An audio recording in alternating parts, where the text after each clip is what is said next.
my bag. So when I looked at it again, this is something totally different. So I'm just gonna read this one from this because it was different than the other ones. Hopefully these cars stop driving so I can stay focused.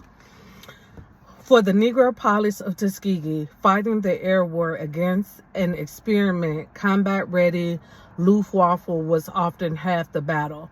First, they had to defeat a formidable enemy at home, discrimination. Since the First World War, there had been resistance to the idea of Negroes serving in the Air Corps. The War Department stepped in a military tradition of segregation. He had grave doubts that Negroes could be trained to fly or become effective combat pilots. This was a new version of the same old battle that Negro fighting units had fought since the Civil War. It would take an act of Congress to change things, but like those other units, the Airmen of Tuskegee would measure up to the finest tradition in the American military. In April of 1939, Public Law 18 was passed, calling for a large-scale expansion of the Air Corps and the training of qualified Negroes to serve in support service as a combat pilot. After a great deal of foot dragging, the War Department complied with the letter of the new law, contracting with the Tuskegee Institute in Alabama to create a pilot training program strictly for Negroes. So began the 99th Pursuit Squadron. Since there were no black officers in the Air Corps, the 19th was led by white officers. Many of these officers were fair-minded men. I doubt that, but, they get to write the story. I doubt they was fair-minded. Otherwise, okay. I don't want to go off on a tangent when I'm honoring our forefathers. But it was clear that Tuskegee cadets were being held to a higher standard. To make the matters worse, the facilities at Tuskegee Army Airfield were still under construction, which made studying difficult. Still, the cadets performed well under adverse conditions, developing a strong sense of camaraderie and at the Corps. They called themselves Lonely Eagles.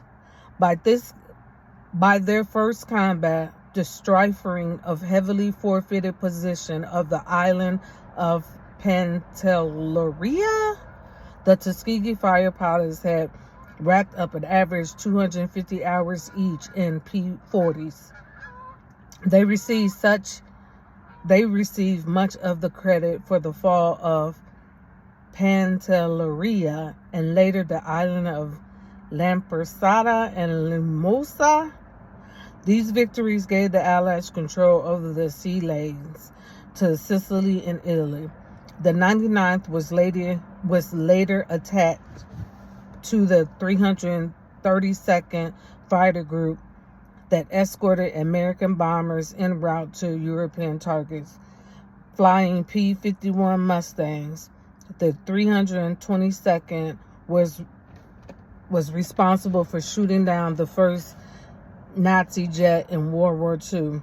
In July 1943, Lieutenant Charles B. H. of the 99th became the first black pilot to shoot down enemy aircraft. The 322nd had another distinction that won the hearts of bomber crews. They never lost a bomber to enemy fighters. The success of the Tuskegee experiment was an important victory in the American struggle for acceptance. On June 1st, 1949, Congress integrated the U.S. Armed Forces throughout the world. So I'm wondering if this is Lieutenant Charles B. Hall. So this must be them honoring him. Oh, these men was fine. Fine as wine. I mean, fine. I really am going to have to watch the movie again. It was called Red Tails.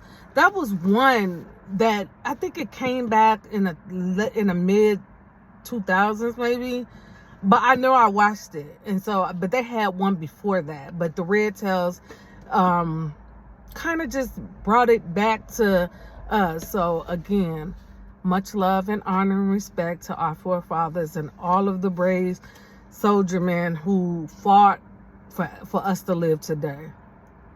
To the next one. Bye.